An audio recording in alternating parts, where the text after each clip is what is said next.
was 2 weeks ago when we went to the Illinois Veterans Home in Manteno, and we gave them those red hats, and it has a flag on it, in case you couldn't read it, and it just says, honor it.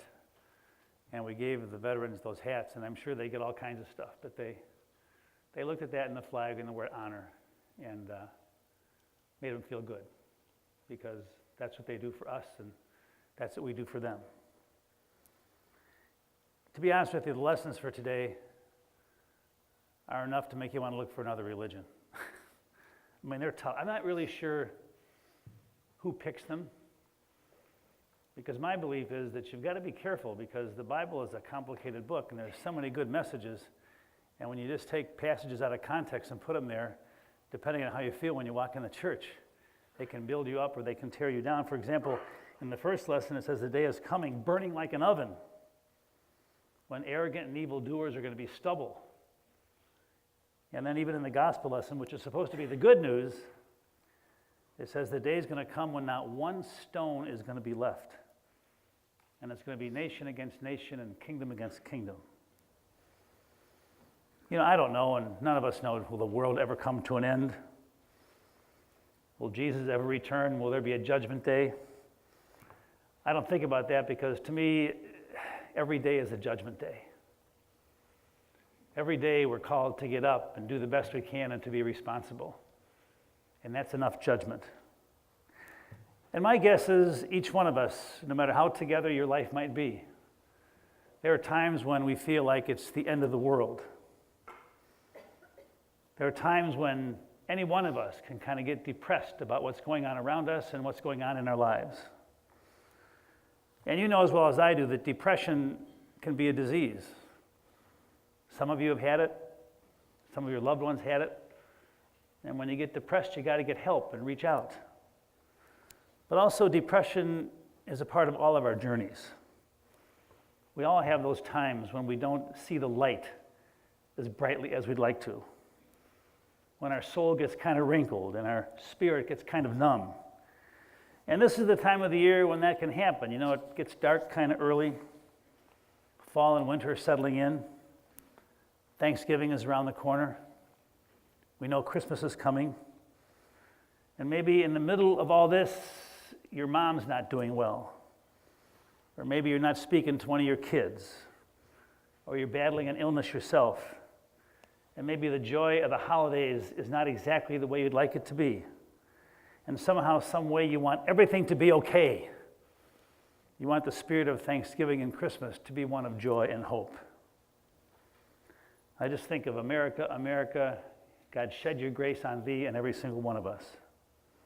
And then I hear the words in the second lesson. I can't get them out of my head. It says, brothers and sisters, do not be weary in doing what is right. Do you ever get weary trying to do what is right? You know, it's easy in life to get kind of self-righteous. I do. To believe that I know what is the right thing. And sometimes I get a little bit too puffed up and think I'm more right than other people. But you know, in life, doing the right thing is all you can do. Because so often we do what everybody else wants us to do.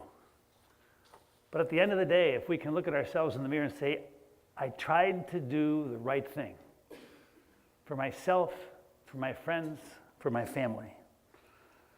I had a couple of encounters this week that kind of opened my eyes to the simplicity and the beauty of religion. There was a young Muslim lady who called me a couple weeks ago, talked about it on Thursday night. Her name is Aya, and she's a student at Moraine Valley, and she's doing a course on different religions, and she had to interview different ministers in the community. And she was looking for an expert in Christian theology, and of course my name came up. So she comes into my office, and her mom is a European Catholic who barely speaks English.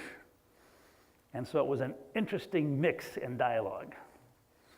And Aya began talking to me about some of the rules they have at the mosque, the rituals and the rules they have to go through every day. And then she said, Pastor Borling, and you know she doesn't know me when you call me Pastor Borling. She said, what are the rules in your church? And I told her, I said, this may not be what you expected, but let me give you our rules. Number 1 is respect.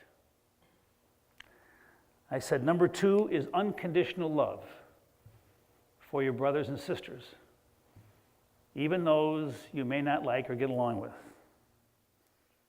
And then I just dipped into my closet for a minute and I pulled out a t-shirt. And I said, this is a t-shirt that I made and it's probably one of the most popular. And it says on the back of it, my religion is kindness. And I said, that sentence kind of speaks to the rules that we try to go through here. I said, our 4th rule is acceptance. And I guess rule number 5 would be treat others as you would want them to treat yourself. And she kind of smiles and she says, that's kind of what we're taught too. Then I said, well, then I think you should become a Lutheran. I think big thing. But then she said, well, what does Lutheran mean? And I said, well, Lutheran is a religion that kind of began out of the message of acceptance and embracing others by the grace of God. And it was interesting, on Monday night, Hector and I taught our confirmation class, and we built a little fire behind the garage. And Hector asked the kids, what do you think are the rules in our church? And it was interesting. The kids said, one by one, kindness and respect, love for all, and helping and giving unto others. And Hector and I looked at each other and I said, I guess we're at least doing something right around here. And then I had a funeral yesterday, and then I'll stop. And it was a funeral for a self-proclaimed atheist. What is a self-proclaimed atheist? And she was over at Colonial Chapel, and they asked Mr. Damstra, do you know a minister who might do a funeral for a self-proclaimed atheist? And he says, I just got the guy for you. Aren't you proud to have me as your pastor? My gosh. Oh, thank you. During the service, I said, and I looked at it, I said, look what your mother-in-law, sister has done with her life. I talked about her work, and many of her students were there. And during her life, she lost a young child. She lived through a heart attack, and she actually taught her students up until 3 months before her death. And I said, when you believe in yourself, when you believe in the goodness of the people around you, when you give your life your very best shot, it makes me realize that I really don't know what an atheist is. Because we may or may not be a, quote, believer, but somehow, some way, when you live a good life, you tap into the goodness of that spirit that is bigger than us. And it makes me realize that religion and faith is a journey. It's a very personal journey. And it's hard to judge that journey. But we judge it with kindness and respect and goodness and acceptance. And so this morning I came here with Harley nice and early, and then I go home to check on Q and to bring Harley back, and I'm getting into my truck to come back for the early service, and I look across the street, and there is my very Catholic neighbor, Marilyn, going to Mass at St. Julie's. I could set my watch by her going to Mass. And she's getting into her car, and she waves to me. She says, good morning, Reverend. I'm going to pray for you this morning during our intentions. And Catholics have intentions, we have prayers. Who cares?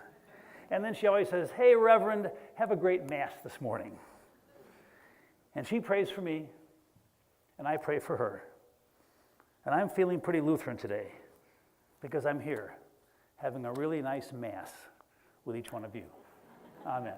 If you're able to, please rise for the creed. It's on page 105.